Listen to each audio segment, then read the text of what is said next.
봄을 기록하고 있는 우리는 청춘 예찬입니다.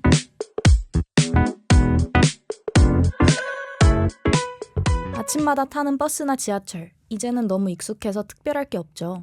자리를 찾고 이어폰을 낀 후 핸드폰이나 창밖을 멍하니 보다가 내릴 때쯤이면 또 다른 하루가 시작됩니다. 그런데 가끔 생각해요. 이렇게 많은 사람들이 한 공간에서 아무 말도 없이 각자의 목적지를 향해 가고 있다는 게 참 신기하다고요. 누군가는 학교로, 누군가는 회사로, 또 다른 누군가는 약속 장소로 향하겠죠. 그렇게 서로 다른 이유로 같은 시간과 공간을 공유하면서 이 세상의 하루도 천천히 깨어납니다. 이렇게 우리가 하루를 시작하는 공간인 대중교통이 어쩌면 수많은 사람들의 사연이 겹쳐지고 있는 공간일 수도 있다는 생각이 듭니다. 오늘 여러분은 어떤 사연을 가지고 대중교통을 이용하셨나요? 이번 알솔청잡은 대중교통 정액 패스를 주제로 이야기해볼까 합니다. 저는 오늘 MC를 맡은 로키고요. 오늘 함께 이야기 나눌 패널분들을 소개할게요. 안녕하세요. 안녕하세요. 네, 저는 역마살 보유자이자 통학 아티스트인 살구라고 합니다. 와, 반갑습니다. 안녕하세요. 저는 추운 날씨에 감기에 걸려버리고만 제리입니다. 어떡해. 안녕하세요. 이제 아이폰에서도 교통카드를 찍을 수 있어서 너무 기쁜 파랑입니다. 와, 모두 반갑습니다. 오늘 다룰 주제가 대중교통 정액 패스인 만큼 이 질문을 드리면서 문을 한번 열어볼까 하는데요.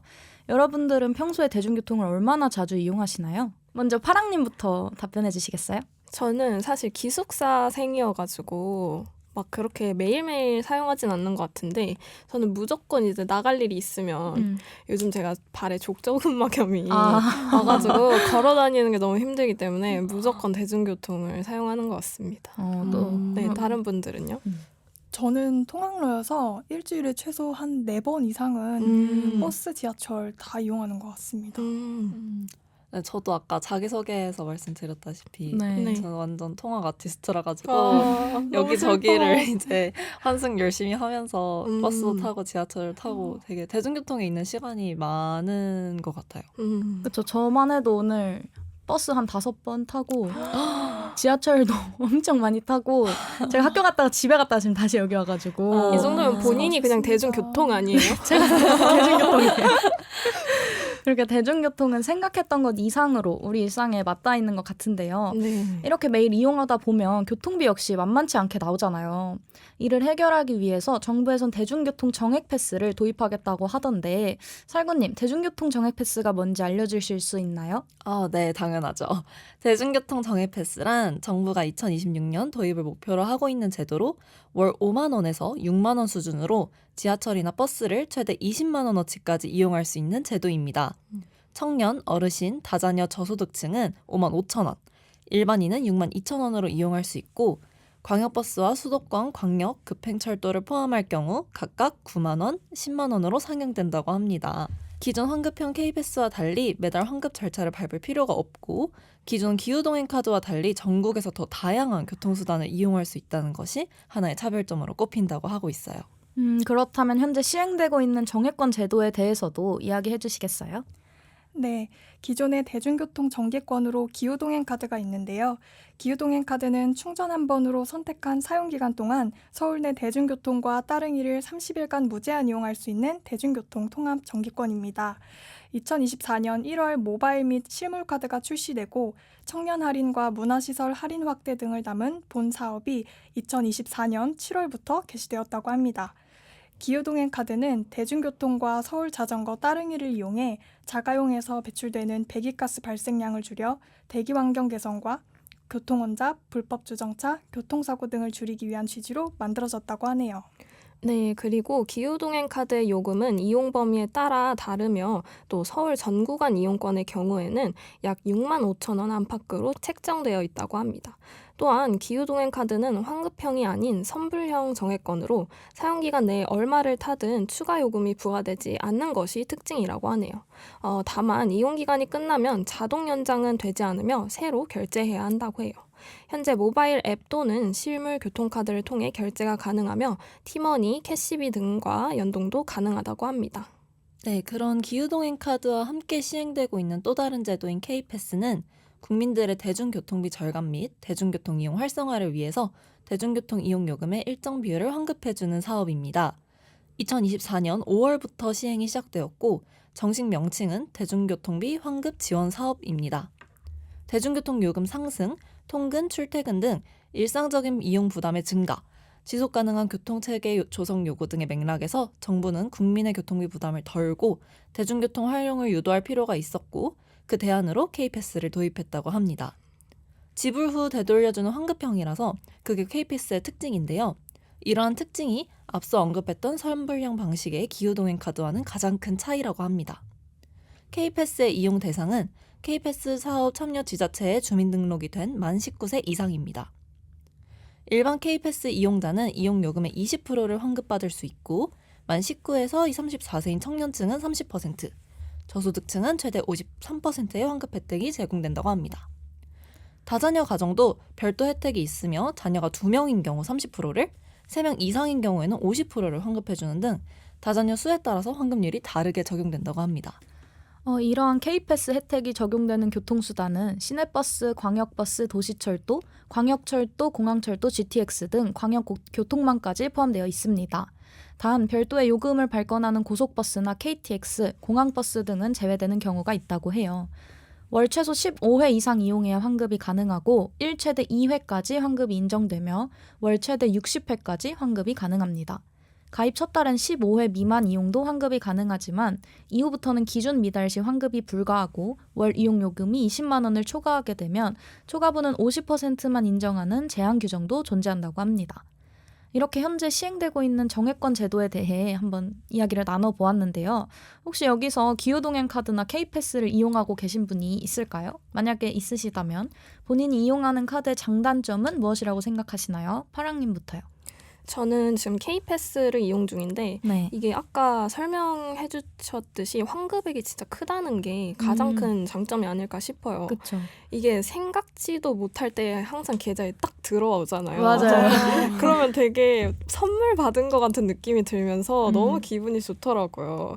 근데 또 단점이라면 이게 사실 단점이라기보다는 제가 발급받은 K패스 카드의 문제인 것 같긴 한데 네. 제 교통카드 사용 금액이 달에 3번으로 나눠서 빠져나가거든요. 음. 근데 저는 그게 너무 불편하거든요. 그쵸. 그냥 한 번에 훅 나갔으면 아 내가 이번 달 이만큼 썼구나 아는데 이게 3번씩 나가니까 얼마 쓴 거지? 약간 가늠도 안 되고 그렇게 쫌쫌따리 나가는 게 굉장히 불편하더라고요. 그래서 이걸 변경하고 싶어서 좀 관련 사이트에서 좀 찾아봤었는데 안내나 이런 게 제대로 나와 있지 않아서 좀 불편함을 느꼈던 경험이 있습니다.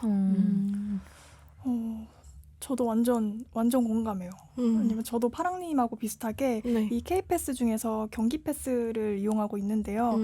그래도 가장 큰 장점을 꼽자면 그래도 월 15회 이상 사용하기만 하면 이 횟수 제한 없이 무제한으로 이 환급이 가능하다는 점이 아닐까 싶습니다. 네. 그래서 저희처럼 또 청년이라면 이용액 30%를 다시 환급해주잖아요. 이게 대중교통을 정말 많이 이용하는 게 아니라면 저는 기후동행보다 어떻게 보면 또 K패스를 또 추천해요. 그래서 기후동행 카드가 정액제라서 가지는 장점이 있다면 이 K패스는 횟수제여서 일정 금액을 사용하지 않아도 또 똑같이 환급을 받을 수 있거든요. 그래서 또 경기패스는 1일 이외 적립 횟수 제한이 또 없어요. 그래서 이 점도 경기패스만의 장점이라고 할 수 있겠습니다. 그렇죠. 저도 이제 다른 분들처럼 K패스를 이용하고 있는데요. 일단 환급률이 30%잖아요. 근데 맞아요. 이게 진짜 생각보다 환급이 엄청 많이 되더라고요. 저도 지금 찾아봤는데 제가 교통비가 월 15만 원 정도 나오거든요. 와, 엄청 많이 많이 나와요. 그래서 그거의 30% 정도니까 진짜 생각지도 못한 때에 용돈 맞아요. 받는 진짜 것처럼 맞아요. 그렇게 잘 쓰고 있고 저는 이제 파랑님이랑 다르게 불편하게 나가는 거 없어서 아마 이제 그 다르겠죠, 은행이. 그런 네. 것 같아요. 그래서 저는 단점은 아직까지는 못 느끼고 야무지게 쓰고 있습니다. 다들 K패스를 사용하시네요. 네, 아마 이게 경기도인이면 거의 아, K패스를 기후동행 네, 그쵸, 카드가 그쵸. 안 되지 않나요? 맞아요, 안 돼요. 그렇죠. 저는 지금 기후동행 카드를 사용하고 있는데요. 제가 지금 서울에서 기숙사 생활을 하고 있어서 기후동행 카드를 사용을 하고 있어요. 일단 장점은 당연하게도 교통비 절약이라고 생각을 하는데 맞죠. 제가 지금 통학을 하고 있는 데다가 알바까지 하고 있어서 약간 대중교통 이용을 되게 많이 하거든요. 그래서 이게 기후동행 카드를 만들기 전에는 한 달에 한 10만 원, 15만 원 이렇게 교통비가 나왔었어요. 근데 이제 기후동행 카드가 생겨서 그거를 이제 하면은 청년 할인이 들어가면 한 달에 5만 3천 원에 이용을 할 수가 있거든요. 우와. 그럼 이제 거의 절반이 절약이 되는 셈인 거. 네, 그래가지고 그런 부분이 일단 가장 메리트가 큰 것 같습니다. 일단 서울 안에서만 다닌다면. 근데 반대로 이제 또 서울 안에서만 가능하다는 게 단점인데 이제 가끔씩 수원이나 인천 같은 데를 갈 일이 있는데 네. 이 1호선은 서울에서 승차를 해도 수원이나 인천으로 가잖아요. 그쵸. 네. 그럼 이제 1호선 서울에서 승차를 할 때 나도 모르게 기후동행 카드를 찍고 수원에 막상 도착해가지고 잘못 찍었다 이러고 이제 영무원분한테 잘못 찍었어요 이렇게 말한 적이 한두 번이 아니라서 이런 점이 조금 그런 불편한 문제가 것도 있어요. 있군요. 네. 그러면 잘못 찍었어요 하면은 어떤 조치를 해주시나요? 네, 그 역사에 가서 네. 이제 후불 교통카드를 드려야 취소 네. 되는 거예요. 아, 네, 아예 태그를 취소를 취소하고. 하고 해야 돼서. 네, 그게 네. 다른 경기권으로 나가면 아예 안 찍히는 거예요? 카드가? 아예 그 처음에 서울로 들어갈 때는 찍을 수 있는데 네. 나갈 때는 찍어도 안 열려요 게이트가. 아, 너무 불편하다. 그래서 무조건 역사로 가서 아니, 너무 문의를 해야 무서운- 됩니다. 무서운데요? 차라리 그쵸. 찍히게 해주고 그 금액을 환급을 안 해주면 되잖아요. 그걸 포함을 진짜. 카운트에 안 시키면 되는 거 아닌가? 근데 이게 선불이니까 네네 그런 문제가 발생하는 거 아닐까요? 맞아요. 문을 안 선불이에요? 열어주는. 네. 아까 얘기했잖아요. 죄송해요. 저는 K-패스가 너무 익숙해서 진짜 빠져나가는 거에 많이 후불제에 너무 익숙한 사람이라. 맞아요. 네. 그래서 저도 저희 집이 바로 그 서울권 바로 다음 역이 저희 집이에요. 네. 그래서 항상 그 역을 지나면 여기 역부터는 기후동행 카드 사용이 불가하다고 아시죠? 다른 네, 분은? 네, 맞아요, 알죠, 맞아요. 알죠. 그렇게 뜨거든요. 근데 와 그렇게 불편하게 취소를 직접 가서 해야 되는지 진짜 몰랐고 이렇게 저희가 여러 가지로 느낀 장단점처럼 새로 도입될 대중교통 정액 패스에도 반응이 다양하게 나올 것 같아요. 그 중에서도 먼저 긍정적인 반응에 대해서 제리님께서 한번 이야기해 주시겠어요? 네, 이번 대중교통 정액 패스 도입으로 인해 월 10만 원 이상 교통비를 지불하는 대중분들이 크게 혜택을 받을 것으로 기대됩니다. 현재 K패스를 이용하고 있는 분들이라면 이 대중교통 이용 금액에 따라 정액 패스가 유리할지 K패스가 나을지 비교해보는 것도 대중교통비를 아낄 수 있는 하나의 방법인데요. 경제적 측면에서 대중교통 정액 패스는 교통비 절감 효과가 크기 때문입니다. 대중교통을 자주 이용하거나 장거리 통근이 많은 이용자는 기존보다 최대 수만 원의 비용을 아낄 수 있습니다. 예를 들어 월 60회 지하철을 사용하는 경우 기존 K패스 대비 약 12,400원을 절약할 수 있어요. 이러한 교통비 경감은 서민과 취약계층의 부담을 줄이는 동시에 소비 회복과 지역경제 활성화에도 긍정적인 파급 효과를 가져올 것으로 기대되고 있습니다. 네, 이에 대한 예시를 들어보면 조금 더 이해가 쉬우실 것 같은데요. 네. 예를 들어서 인천 주안에서 서울시청으로 출퇴근하고 있는 직장인 A씨가 있다고 가정을 해봅시다. A씨는 편도 2,050원의 교통비를 사용하고 있고 월 36회 지하철을 탈 경우에 사용한 교통비는 월 73,800원입니다. 이때 K패스 카드를 사용했다면 일반인 기준 20%, 즉 14,760원을 환급받아 실제로 사용한 교통비는 월 59,040원으로 줄어들게 됩니다. 지하철과 버스만 이용하는 대중교통 정액 패스가 월 62,000원인 것을 고려하면 K패스 카드가 약 3,000원 정도 더 아낄 수 있다는 것이죠. 만약 A씨와 같은 직장인이 월 38회 이상 지하철을 이용한다면 대중교통 정액 패스가 훨씬 더 저렴한 셈입니다. 환경적 측면에서도 긍정적 효과가 예상되는데요. 앞서 시행된 기후동행 카드는 연간 약 3만 2천 톤에서 5만 5천 톤의 온실가스 감축 효과를 거둘 것으로 전망됐으나 실제 자가용 통행 감소 효과는 크지 않았습니다.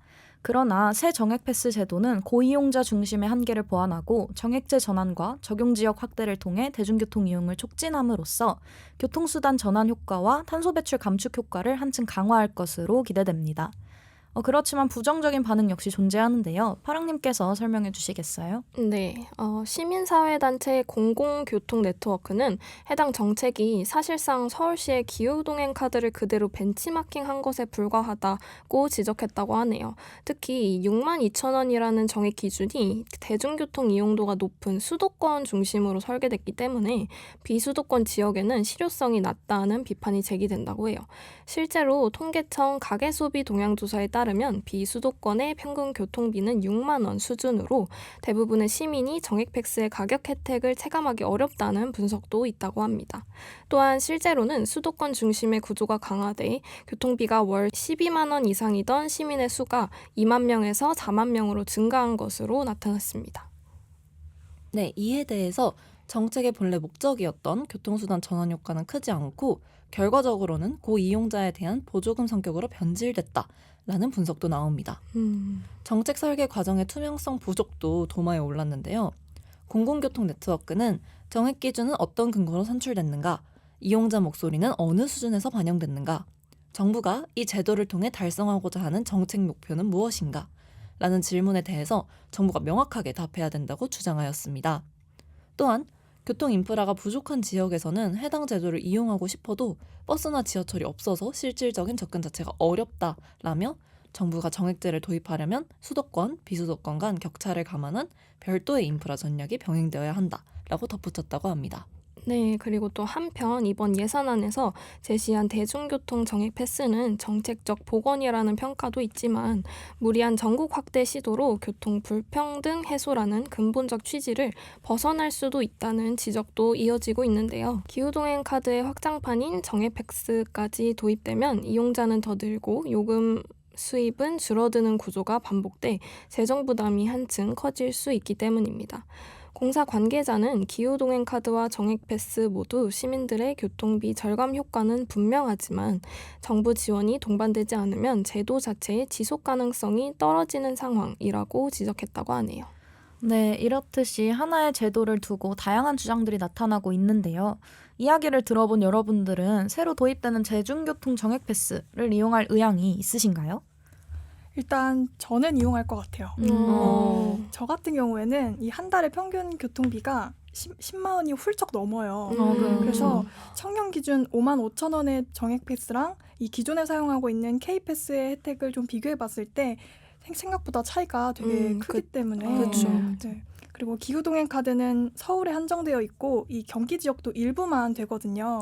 그래서 노선 맞추는 게 되게 까다로웠는데 이 전국 이용 가능한 정액 패스라면 되게 매력적으로 느껴져요. 그래서 저는 광역버스를 또 이용하는데 조만간 버스비가 또 3,000원대로 또 오른대요. 너무 비싸진다. 교통비가 왕복 계산하면 엄청난 거예요. 그래서 기후동행 카드처럼 월 기준이라서 이 방학처럼 대중교통을 덜 이용할 때는 안 써도 되니까 이 어떤 게 효율적인지 잘 비교해서 또 써야 될 것 같아요. 근데 또 말은 이렇게 했는데 또 비슷한 정책이 너무 많이 나오잖아요. 몇 맞아. 개월 만에 막 새로 바뀌고. 그래서 그냥 귀찮아지면 그냥 지금 쓰고 있는 경기 패스 쓸 수도 있지 않나 생각합니다. 저도 지금 K패스 환급 금액을 포함을 해서 계산을 해봤는데 네. 그것보다 더 저렴한 금액으로 대중교통을 이용할 수 있을 것 같아서 이 정액 패스를 사용할 의향이 있어요. 그리고 저는 아까도 말씀드렸지만 진짜 한 15만 원 넘게 네. 학교를 열심히 가면 15만 원이 나오고 이번 달처럼 열심히 안 가면 한 10만 원 정도 나오거든요. 그래서 환급이 된다고 해도 굉장히 많이 10만 원 정도 내고 쓰는 거라 가지고 아무래도 이용을 하게 되지 않을까 합니다. 근데 저도 진짜 귀차니즘이 엄청 심해서 K패스도 엄마가 진짜 반년 동안 만들어라 해서 만들었거든요.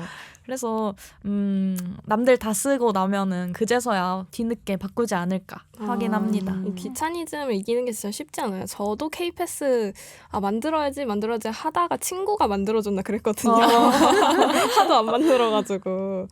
저는 정액 패스를 이용할 의향은 있는데 이용하지 않을 것 같아요. 왜냐면은 제가 기숙사생이다 보니까 6만 5천 원어치의 대중교통을 안 타요. 그럴 수 있겠네요. 네, 한 달에 한 5만 원 정도 나오는 것 같더라고요. 그 세 네. 번을 제가 다 카운트를 하고 왔어요. 굳이. 오. 너무 힘들었지만. 그래서 6만 5천 원을 내면 오히려 저한테 손해라서 근데 만약에 제가 또 로키님이나 다른 분들처럼 출퇴근을 뭐 하거나 아니면 뭐 통학을 매일 한다거나 하면은 충분히 쓸만한 가치가 있다고 저는 생각이 들더라고요. 네. 네, 사실 저도 귀차니즘이 많이 심해가지고 기후동행 카드도 저도 미뤘다가 계속 만들었거든요. 그쵸. 그렇기도 하고 그리고 저도 서울 내에서 대부분의 교통비가 나가다 보니까 굳이 정액 패스를 6만 5천 원 주고 이용하진 않을 것 같습니다. 여전히 그냥 5만 3천 원씩 열심히 내면서 기후동행 카드를 사용을 할 것 같아요. 그쵸. 이게 이제 살구님 말씀처럼 이용 패턴이나 이용 범위에 따라서 어떤 교통 정책이 더 효율적인지는 진짜 다 돈 계산도 한번 해봐야 되고 맞아요. 개인마다 다 차이가 있는 것 같아요. 근데 또 흥미로운 점은 해외에서도 이런 고민을 전국적으로 해결해 주려는 시도들이 활발하다는 거예요. 그런 사례들을 파랑님께서 한번 설명해 주시겠어요? 네, 제가 한번 말씀을 드려보자면 현재 유럽에서는 전국 단위 대중교통 정액제가 도입된 사례를 어렵지 않게 찾아볼 수 있다고 합니다. 심지어는 무상 대중교통 정책을 도입하는 경우도 발견되었는데 예를 들어서 오스트리아에서는 전국적으로 거의 무제한 대중교통 이용이 가능한 기후 티켓을 도입을 했다고 해요. 이 티켓은 1년 동안 유효한 단일 승차권으로 전국 어디서나 대중교통을 이용할 수 있다고 합니다. 오스트리아는 이 정책을 통해서 자동차 이용을 줄이고 기후 친화적인 대안으로서의 전환을 촉진하는 것을 목표로 하고 있는데 정책 시행 약 9개월 동안 약 17만 명의 승객이 기후 티켓을 구매했으며 이 중에 66% 정도는 대중교통 이용 빈도가 증가했다고 답했다고 합니다. 특히 이 중에서 85%는 이미 자동차 이용을 대중교통으로 대체했다고 하네요. 도입 당시 기후 티켓의 성인 요금은 연간 한화로 약 148만 원이고 청소년과 노인 요금은 한화로 약 111만 원이었습니다. 반면 독일은 2023년 전국 단위 대중교통 정액권인 도이칠란드 티켓을 도입했다고 합니다. 티켓 가격은 월 한화 약 7만 2천 원인 49유로로 이 티켓만 있으면 고속열차, 도시간 특급열차, 그리고 고속버스를 제외한 모든 근거리 대중교통을 무제한 탈 수 있습니다. 지자체별 100유로인 월 정액권의 절반도 안 되는 값에 열차와 버스를 갈아타면서 독일 전국을 여행할 수 있는 것이죠. 열차 3번을 갈아타면 프랑크푸르트에서 베를린까지 8시간 30분 만에 갈 수도 있다고 해요. 판매가 시작되자마자 300만 장이 나갔고 외국인도 구매가 가능해서 배낭여행족들의 필수품이 될 것으로 전망되었습니다. 독일에선 도이칠란드 티켓 도입 전 9유로 티켓, 1일 1유로 티켓, 그리고 무상교통 실험 등을 실시했는데요. 이러한 실험의 취지는 대중교통 이용을 늘려 기후위기를 막는 것이었습니다. 또한 러시아의 우크라이나 침공 당시 에너지 위기에 물가가 폭등하자 서민들의 교통비 부담을 덜어줄 겸 전국 단위의 월정액 제도를 도입했죠. 9유로 티켓의 경우 시범 운영 결과 물가 상승률이 0.7% 감소하고 대중교통 이용률은 25% 증가했으며 이산화탄소 배출량이 180만 톤 줄었다고 합니다. 이처럼 유럽의 전국 단위 대중교통 정액권의 도입은 기후위기에 대한 대응과 자국민을 위한 경제적 지원 등이 주된 목적인 것을 알 수 있습니다. 한편 미국과 캐나다 등 북미에서는 전국 단위의 대중교통 정액권 제도는 운영되지 않고 있지만 도시별로 무제한 교통패스, 월 정액권, 통합교통카드 등을 활발하게 운영하고 있습니다. 또한 아시아 국가에서도 전국 단위 일상 대중교통 정액권은 최근까지 존재하지 않았으며 한국이 최초로 전국 정액권 제도를 도입하는 사례로 평가받고 있습니다. 나라마다 시행되고 있는 제도들이 진짜 다 다른 게 좀 신기한데요. 그럼 이렇게 들어보거나 경험해본 해외 대중교통 정액권 제도 중에 한국에서 이용하고 싶은 제도가 있을까요? 살구님부터요. 네. 저는 이제 전에 나고야 여행을 한번 갔었던 적이 있는데 거기서 사용했던 도니치 에코 티켓이라는 정액권이 생각이 납니다. 이게 620엔에 주말이나 공휴일에 사용이 가능한 일일권 개념인데요. 이 티켓의 특별한 점은 바로 이제 버스와 지하철 구분 없이 다 무제한으로 사용할 수 있다는 게 특징이에요. 이게 한 달 정액권 같은 걸 끊어놓으면 쓰는 날이랑 안 쓰는 날이 구분이 되잖아요. 네. 근데 이거는 그냥 필요할 때 내가 만약 주말이나 공휴일에 어디 나가야 되는데 필요가 하다 그러면 그냥 구매해서 바로 쓰면 돼서 그게 진짜 편리하더라고요. 일단 무엇보다 버스랑 지하철 구분이 없으니까 일본 여행 갔을 때 굉장히 알차게 여기저기 이거들 가지고 돌아다녔던 기억이 나는데 그런 점에 있어서 아무래도 국내 여행 같은 걸 좀 짧게 가면 여기저기 이동할 일이 많잖아요. 네. 근데 또 거기 많이 오래 머무는 게 아니니까 이런 티켓이나 일일권 같은 게 있으면 한국에서 사용하기도 되게 편할 것 같다라는 생각이 들더라고요. 저는 이제 다른 분들처럼 해외여행을 많이 약간 가가지고도 네. 대중교통을 탈 일이 없는 데만 다녀봐가지고 어. 저는 한번 찾아봤어요. 그래서 열심히 서치를 해봤는데 영국도 좀 특이한 게 주간권, 뭐 월간권 이런 정액권 제도가 있다고 하더라고요. 그래서 출퇴근을 할 때 정해진 구역만 보통 가잖아요. 그렇게 구역에 따라서 정기권 종류를 또 선택을 할 수 있다 하더라고요. 그리고 또 지정된 구역 이내의 모든 교통수단을 전부 다 이용할 수 있어서 굉장히 편리한 제도라고 생각이 됩니다. 만약에 한국도 그렇게 구역을 정해서 정기권을 구매할 수 있으면 뭔가 통학이나 출퇴근하는 사람들한테 유용하지 않을까 합니다.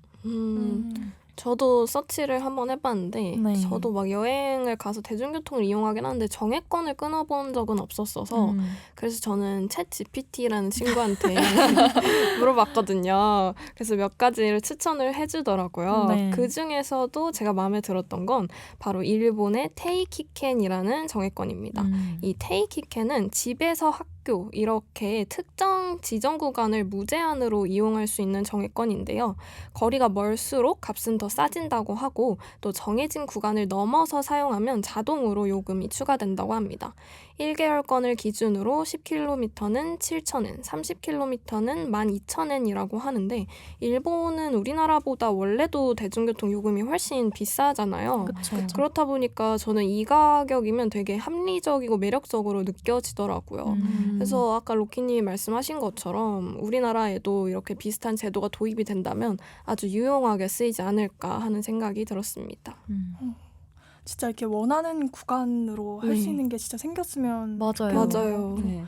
저도 예전에 이 여행 유튜브 보다가 알게 네. 된 게 있는데요. 아까 잠깐 언급됐던 이 독일의 도이칠란드 티켓이 어. 딱 생각났어요. 네. 이 아마 한국에서도 이런 사례들을 좀 접하고 나서 비슷하게 도입한 것 같다는 생각이 듭니다.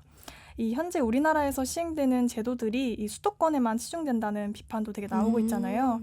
근데 월 49유로만 내면 이 버스, 지하철, 뭐 기차까지 다 이용할 수 있다고 하니까 이 지역 격차를 또 해소할 수 있는 방법도 될 수 있을 것 같고 또 기차 이용이 가능하니까 확실히 여행 갈 때 부담도 되게 적고요.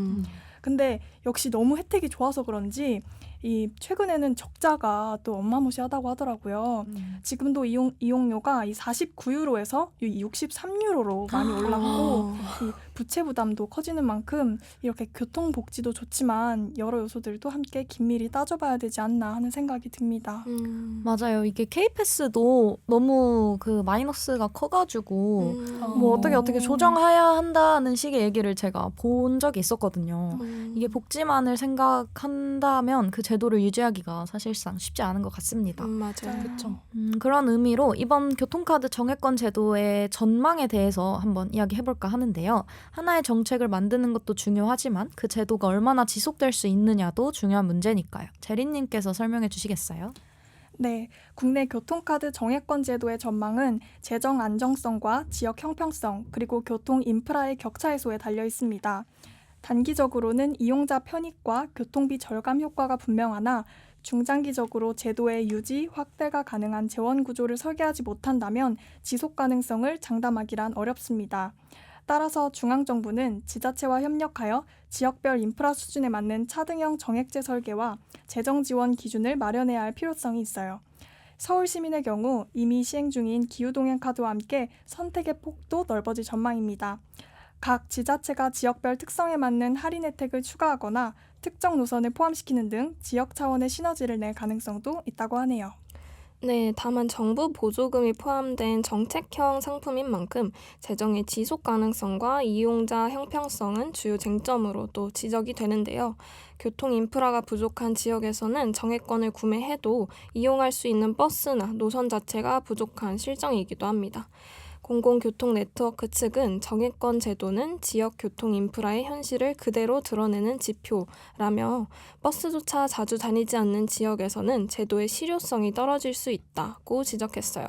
다시 말해 수도권 중심의 요금 기준은 지방의 현실과 괴리가 있으며 이는 정책의 형평성 논란으로도 이어질 수 있다는 것이죠. 네, 또한 대중교통 재정 적자가 심화되고 있는 상황도 고려를 해야 합니다. 대중교통 정액 패스 신설에 따라서 대중교통비 환급 예산이 올해 2,375억 원에서 5,274억 원으로 늘어났다고 하는데요. 서울교통공사의 누적 적자 규모는 근데 이미 18조 9천억 원에 달합니다. 전문가들은 이러한 재정 부담이 전국 단위 정액 패스 도입 시 더욱 가중될 수 있다라고 지적합니다. 즉, 이용자는 늘어나지만 요금 수입은 감소하는 구조가 반복되면 지방자치단체와 교통공사의 재정 건전성은 한층 악화될 수 있다는 거죠.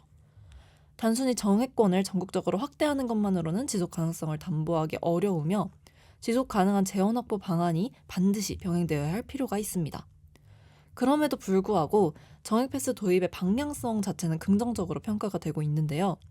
대한교통학회장 아주대 유정훈 교수는 K패스를 기반으로 한 정액 패스 도입은 국민의 이동권과 선택권을 동시에 확대한 정책이라며 기존 교통 시스템을 고도화하고 공약을 실현한 점에서 의미가 크다라고 분석을 하셨습니다. 한양대 고준호 교수 또한 정액 패스는 청년, 어르신, 다자녀 저소득층의 교통비 부담을 완화하는 사회적 효과가 크다라면서 정책의 연속성과 신뢰성을 확보하기 위해서 재원 구조를 명확하게 할 필요가 있다라고 강조하였습니다. 네, 이렇게 대중교통 정액 패스를 주제로 다양한 이야기를 나눠보았으니까 이번에는 가벼운 질문 하나 드리면서 오늘 방송 마무리해보도록 할게요. 여러분들은 평생 한 가지 대중교통만 무료로 이용할 수 있다면 어떤 걸 선택하시겠어요? 먼저 저부터 말해보자면 저는 일단 버스입니다. 왜냐면 제가 원래 버스 타고 다니면서 바깥 구경하는 걸 엄청 좋아해요. 그래서 저 뭐 한 10분, 20분 정도 더 걸린다 이러면은 무조건 버스 타고 갈 정도로 그래서 버스를 엄청 좋아하는데 평생 그래 하나의 대중교통만 타야 한다. 탈 수 있다라고 하면 저는 버스를 선택하도록 하겠습니다.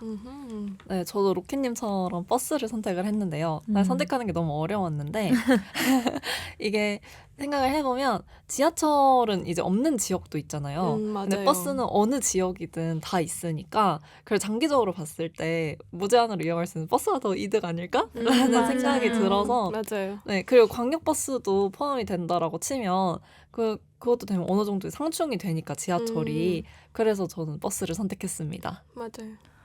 저도 버스요. 어. 이게 아까 살짝 말씀드렸는데 저도 경기도민이라 이 서울 가려면 이 광역버스 타야 되잖아요. 그쵸. 근데 왕복으로 치면 이 버스비 정말 무시 못하거든요. 근데 언제 한 번은 이 광역버스가 아니라 일반 버스랑 지하철만 이용한 적이 있었는데 이 한 달 교통비가 3분의 1로 줄더라고요. 그래서 완전히 역세권에 살지 않는 이상 이 지하철로만 이동하는 건 또 아무래도 이제 한계가 있잖아요. 그래서 평생 무료로 이용하게 해준다면 저는 버스를 고르고 싶습니다. 다들 버스로 가시네요. 저는 유일하게 지하철입니다. 어. 네, 왜냐면 저도 막 바깥 풍경 보고 이런 거 정말 좋아하는데 제 이유는 정말 단순하게도 제가 멀미가 심해서 지하철을 고르게 됐습니다. 저는 멀미가 진짜 심해가지고 버스가 물론 막 진짜 구석구석까지 가긴 하지만 그거를 견디는 게 좀 너무 힘들더라고요. 그래서 차라리 지하철을 무제한으로 하고 지하철을 구석까지 만들어줬으면 하는 작은 저의 바람이 또 있습니다. 저는 완전 반대인 게 멀미가 심해서 버스 타면 핸드폰을 못 하거든요. 아. 그래서 약간 버스 타고 이제 노래 듣고 이런 거 좋아하게 되는 것 같은데 하여튼 간에 서로 같은 선택지를 골라도 이유가 이렇게 다양한 게 참 재미있네요. 그러게요. 이처럼 대중교통이 우리의 일상에 가까이 맞닿아 있는 만큼 그에 따른 제도들도 여러 가지 방안을 고려하며 나아가길 바라며 오늘 방송은 여기서 마무리하겠습니다. 하루를 마치고 다시 버스나 지하철을 타면 아침과는 또 다른 풍경이 펼쳐집니다. 누군가는 피곤한 얼굴로 얼른 집에 갈 생각을 하고 누군가는 지인과의 만남을 기대하고 어떤 사람은 조용히 지는 노을을 바라보고 있겠죠. 각자의 하루는 모두 제각각이지만 그 안엔 묘한 동질감이 있습니다. 오늘도 다들 수고했구나 하는 마음이 자연스럽게 들거든요. 대중교통은 우리를 목적지로 이동하게 하는 수단이지만 어쩌면 하루를 정리하고 숨을 돌릴 수 있게 하는 일상의 작은 쉼표이기도 한 것 같아요. 오늘도 치열하게 하루를 보낸 모든 분들에게 조용히 인사하고 싶네요. 오늘 하루도 정말 수고 많았습니다. 내일 하루도 다시금 힘낼 수 있기를 바라는 마음을 담아 오늘 방송은 여기서 이만 마무리해볼게요. 알아두면 쏠쏠한 청중들의 잡학사전, 쏠쏠한 정보로 똑똑해지는 그날까지. 지금까지 저는 MC 로키, 살구 제리 파랑이었습니다. 안녕!